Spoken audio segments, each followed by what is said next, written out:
Group number 1 was tasked with reading Chapter 3, The 3 Layers of Leadership, and Chapter 4, which is Defining Characteristics of Highly Effective Leaders.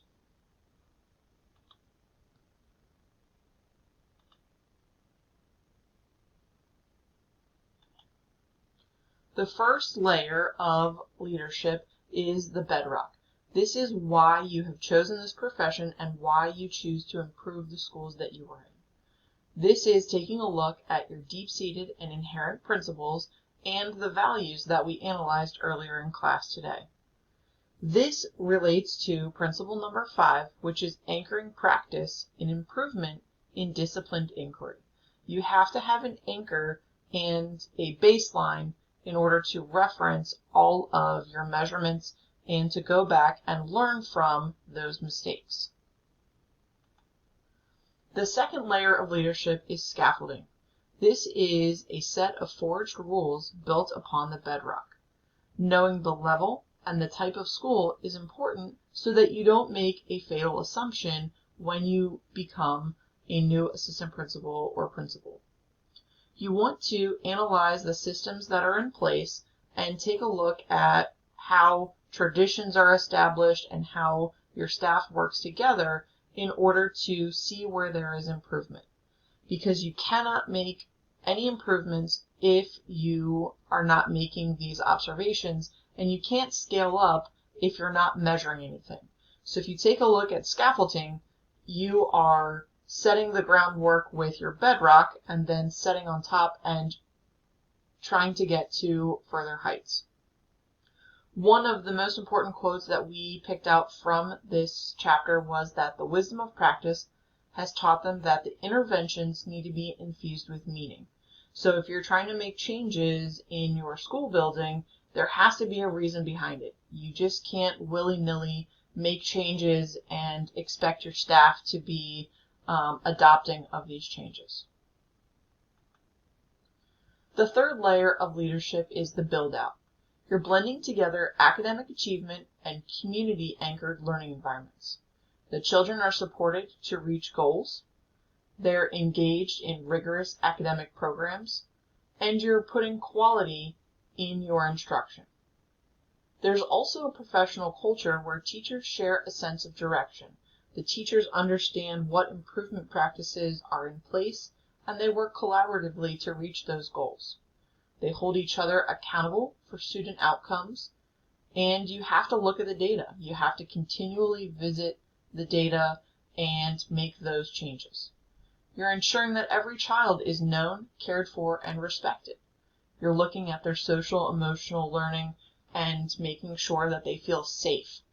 You're also building trusting relationships with the students and with the people that are on your staff.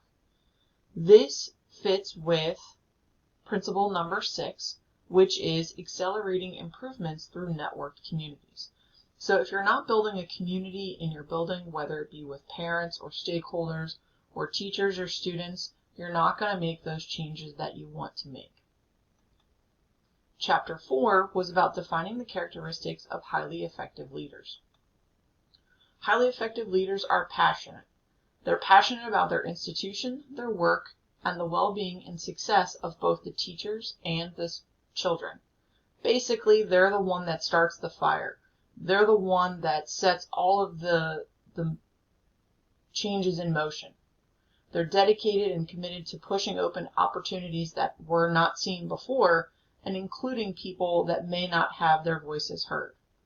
These people are also less ego-centered than their peers. They are persistent about what needs to be done. Failure is not an option for these leaders, and they rely on actions more than words. They are tenacious in helping others to find ways to climb over, tunnel under, or carve through barriers. And this represents our flower or plant growing in asphalt. It found a way to get through, and you will too as a leader. These leaders are optimistic about dispelling forces and actions that demean hope. You have to be optimistic, you have to want to change, and you have to get your staff on board with that change. You have to be proactive about infusing systems, structures, policies, procedures, and actions that create a culture of possibilities.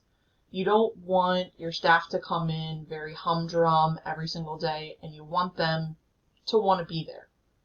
You're focusing on your assets and you're building on your staff's strength. You're breeding hope where other people may feel like there is none. And then when you instill that hope in them, it starts to breed efficacy, and your teachers become more advanced at their practice, and their practice then in turn enhances what the students are learning and how they're performing on your measurements. And finally, these leaders are authentic about being truly caring about the individuals that they're working for. They're genuine. They honor the values, and we really talked about character counts. So, is our leader trustworthy? Can they be trusted with information that would affect another staff member or the community? Are they respected? Do they give respect? And there is a huge responsibility for being in charge of a building. Do they show fairness or equity?